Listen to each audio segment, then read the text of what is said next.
Қайырлы күн достар, сіздермен бірге Гүлмира Жұбанышбай. Бүгін мен сіздерге қазақ тілін тез үйренудің қарапайым 3 жолымен бөлісетін боламын. Арнама тіркеліп лайк басып, комментарий жазуды ұмытпаңыздар. Қазақ тілін қалай тез, оңай үйреніп кетуге болады?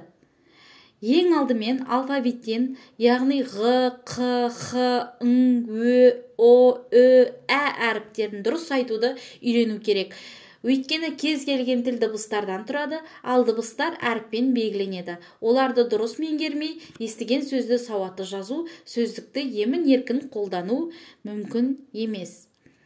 Екінші жолы, жекелеген сөздерді жаттаудың еш мәнісі жоқ. Мән-мағынасыз сөздер жаттаған кезде ешқандай ақпарат бермейді, ал біздің жадымыз тек өзіне қызықты нәрсені ғана есте сақтап қала алады.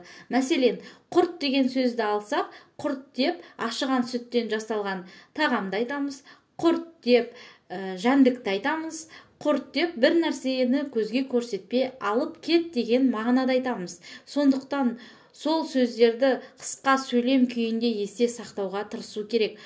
Ол үшін кішкене балалар секілді қысқа тақпақтар жаттап алған өте тиімді болады. Үшінші жолы, қазақша фильмдер көрген өте пайдалы.